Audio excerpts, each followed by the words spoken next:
Hello children, welcome to the class and let me introduce first. My name is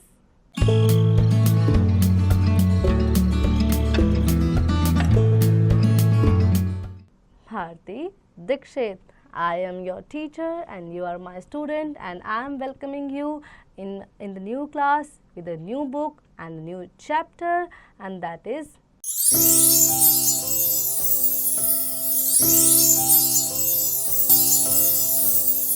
our clothes, हमारे कपड़े।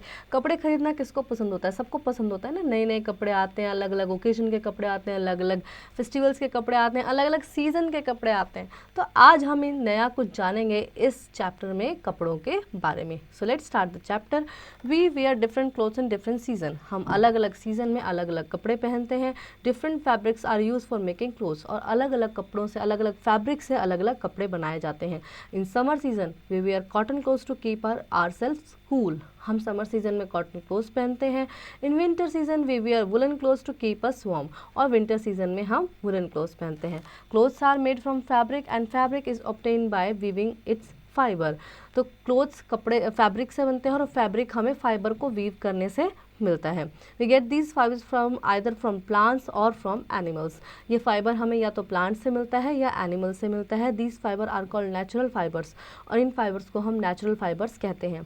On the other hand man made और artificial fibers are obtained from chemicals. और इसके अलावा कुछ हमने ऐसे fibres को भी बनाया जो कि मैन मेड हैं या उनको आर्टिफिशियल फाइबर्स भी कहा जाता है, जो केमिकल से बनाए जाते हैं। We have already study about the following types of fibre. Now let's understand the journey of fabric from fibre. Fabric से फाइबर की जर्नी को आज हम जानेंगे इस चैप्टर में। So we have some fabrics here. Serial number 1 natural fibres, man made fibres, cotton, nylon, silk, rayon, wool, plastic.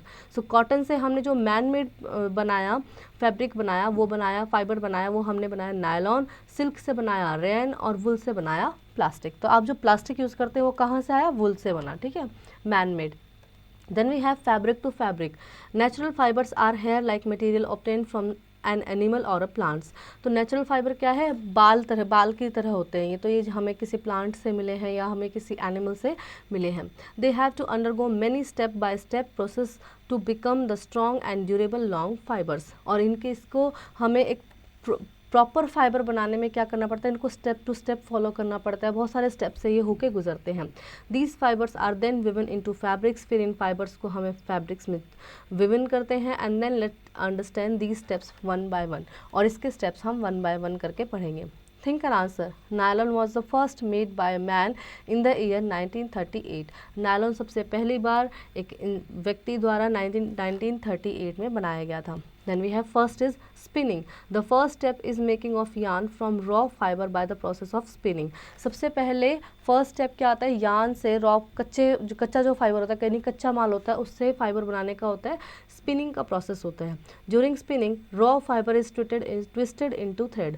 तो spinning के दौरान जो रॉ फाइबर यानी जो कच्चा फाइबर होता है, कच्चा माल जो होता है, उसको हम थ्रेड में चेंज करते हैं, ट्विस्ट करके थ्रेड में चेंज करते हैं। Then in the beginning spinning was done in on charkha. बहुत पहले के टाइम में यानी महात्मा गांधी वगैरह जी के टाइम में स्पिनिंग चरखा पे की जाती थी। Then we have nowadays it is done by high tech machines in textile factories. आजकल ये हाई टेक मशीन्स द्वारा टेक्सटाइल फैक्ट्रीज में की जाती है। Then we have think and answer. What was the role of charkha in Indian भारतीय freedom struggle. तो चरखे का हमारे इंडियन स्ट्रगल टाइम पे क्या इसका महत्व रहा? तो गांधी जी इसको बहुत ज़्यादा महत्व देते थे और उन्होंने ये दिखाया कि ये हमारे बी स्वदेशी, हम चरखे से बी स्वदेशी हो सकते हैं। हमें बाहर की चीज़ों को इस्तेमाल करने की कोई ज़रूरत नहीं है। हम चरखे से अपने हर काम को कर सकते हैं, यानी स्पिनिंग वगैरह, वीविंग वगैरह का जो भी काम है उसको हम चरखे से कर सकते हैं। Then we have which great personality promoted charkha as a symbol of freedom of India. तो ये हुआ महात्मा गांधी जी के द्वारा जिन्होंने चरखे को प्रमोट किया as a symbol of India, symbol of freedom of India. Then we have weaving. The yarn made by spinning is made into fabric by weaving on big machines called looms. फिर yarn को हम spinning करके fabric में change करते हैं weaving के द्वारा। बड़ी बड़ी मशीनों में ये होता है, तो इसको हम लूम्स कहते हैं। These looms knit long threads in a criss-cross manner to weave them into fabric or cloth. तो इनमें ये जो लूम्स होते हैं इनमें निटिंग की जाती है, यानी धागों को बुना जाता है आपस में थ्रेड्स में क्रिस क्रॉस मैनर्स में, ठीक है, और इनको फैब्रिक से क्लोथ बनाया जाता है। Many weavers weave the thread on handlooms by hands. बहुत सारे वीवर्स ये काम करते हैं जो हैंडलूम्स को चलाना जानते हैं और इनसे वीव करते हैं। Then but nowadays most of the fabric is made on power looms. आजकल पावर लूम्स का इस्तेमाल होने लगा है, machines. Then these power looms run on electricity. ये इलेक्ट्रिसिटी से चलते हैं। The fibre is dyed into different colours either before making fabric और आफ्टर वीविंग। तो फाइबर जो होता है वो उसमें बहुत सारे कलर मिक्स किए जाते हैं और फैब्रिक को वीविंग करने से पहले उसमें उसको बहुत सारा मेकिंग प्रोसेस उसका होता है, तब जाके एक अच्छा फैब्रिक तैयार होता है। Then we have finishing of fabric. The third and final step has 3 stages: dyeing, printing and special treatment of fabric. तो थर्ड स्टेप होता है डाइंग, कपड़े को डाई करना, कलर देना, प्रिंटिंग, प्रिंट करना उस पर, and then special treatment to fabric, और स्पेशल ट्रीटमेंट देना फैब्रिक को। First is dyeing, is the process of coloring the fabric. For this process, the fabric is dipped in color in a large vessel. इसमें कपड़े को colour चढ़ाने के लिए बहुत बड़े से बर्तन में कपड़े को डुबोया जाता है ताकि उस पर कलर लग सके, कलर चढ़ सके। Then it is remove from the vessel and dried up, और फिर उसके बाद उसको बाहर निकाल के सुखा दिया जाता है। Now the coloured fabric is ready to use to for print, और उसके बाद अब कलर फैब्रिक को हम क्या करते हैं, प्रिंट करते हैं। Then we have printing involves making various designs and patterns on the coloured fabric. फिर हम देखो, आप पिक्चर में आपको बता भी रहे कि किस तरह से उनको प्रिंट किया जाता है। There are many different types of printing. Then we have special treatment is given the finishing fabric. ये special treatment fabric को finishing देता है. This gives the fabric a nice smooth and shiny look too. और इससे कपड़ा nice और बहुत ही smoothly लगने लगता है. Now the fabric is ready for the stitching into clothes. और इसके बाद कपड़ा जो cloth होता है वो कपड़े सिलने के लिए तैयार हो जाता है. Then we have caring for clothes. Clothes keeps us safe from dust, dirt, heat, cold, rain and insect. We should also take care of our clothes. Here are the steps we should follow to take care of clothes. कपड़े हमें dust dirt से, rain से, सब hot से और wind से बचाते हैं, तो हमें इनका बहुत ज़्यादा ध्यान रखना चाहिए, और इसके लिए हम कुछ स्टेप्स को भी फॉलो कर सकते हैं. First is washing. Wash your clothes regularly with clean water using soap और डिटर्जेंट पाउडर. हम डिटर्जेंट पाउडर या सोप से अपने कपड़ों को हमें धोना चाहिए. Take care that all the soaps और detergent is washed out completely. तो हमें देखना है कि जो भी डिटर्जेंट या सोप हमने लगाया था वो ईजिली निकल गया है. Then white clothes can be soaked into indigo powder, नील and dried into the sun. और वाइट कपड़ों को हम इंडिगो पाउडर यानी नील में भी डाल सकते हैं ताकि उनको शाइन बनी रहे.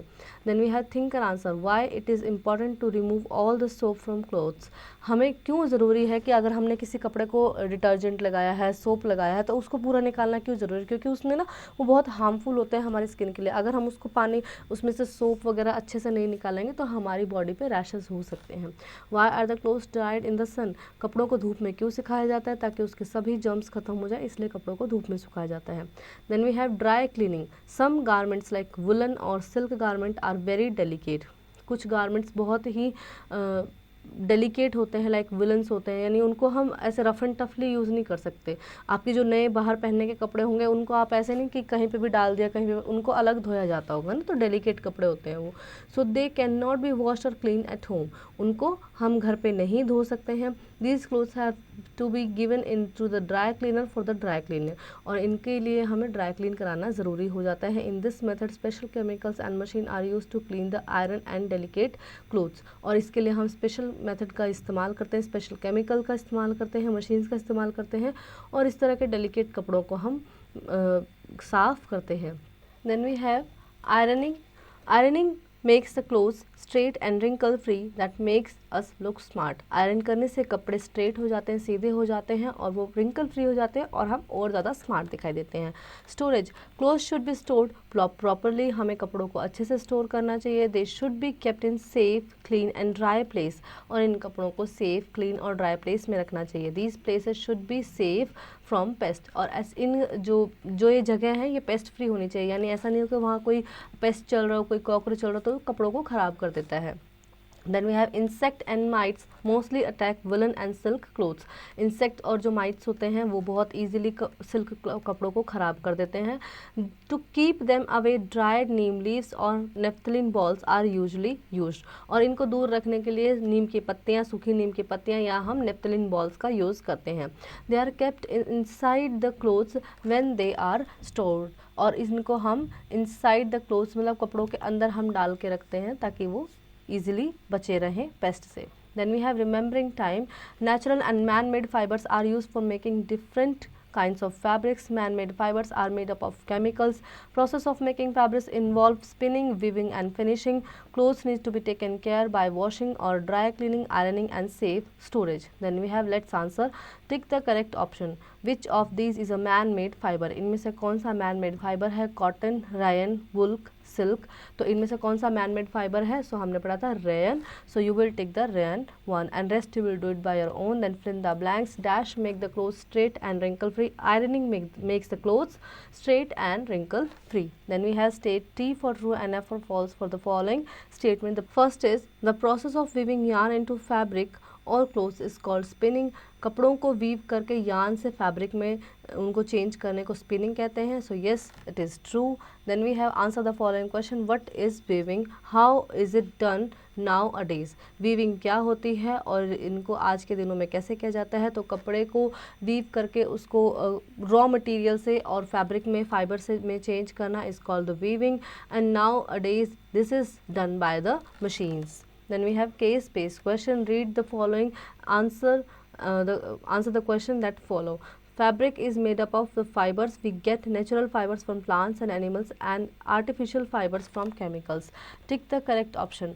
Weaving, spinning, dyeing and printing. तो आपको इनको सही ऑप्शन को चूज़ करना है और उनको इसमें आपको क्या करना है कि सही जो क्रम है कपड़े को एक बनाने का उसको आपको लेके आना। तो सबसे पहले हम वीविंग करते हैं, स्पिनिंग करते हैं, डाइंग करते हैं, प्रिंटिंग करते हैं। सो इनमें से कौन सा करेक्ट ऑप्शन है? Spinning, weaving, dyeing and then printing. C1 is the correct option. सबसे पहले स्पिन किया जाता है, फिर वीव किया जाता है, फिर उसके बाद डाइंग किया जाता है और फिर प्रिंट होता है। So you will take the C1 option as the correct answer. Then we have image based question. So you have to see the image and answer this question. It is use to spin yarn from fibres. इनको yarn से fibre में change करने के काम आता है। So it will be this charkha. Then we have think and do. Let us do. Collect some sample of natural and man-made clothes and paste them in your notebook. Identify them. Also, write 3 example of natural fiber and man-made fibers on these t-shirts. Then we have life skill. We should take care of clothes by washing or dry cleaning them, ignoring them, and finally storing them properly. Art integrated learning. Students should case their eyes and will be tested on what their teacher and classmates are wearing. This can be done with the mosquito being asked by the teacher, by others team or by their partner. Then we have find out the difference between these two sets of clothes. इन दोनों कपड़ों में से आपको difference निकाल के ढूंढना है। So I hope children you really enjoy the chapter and you learn many more new thing about clothes from the chapter 2. Now you will practice it at home by yourself.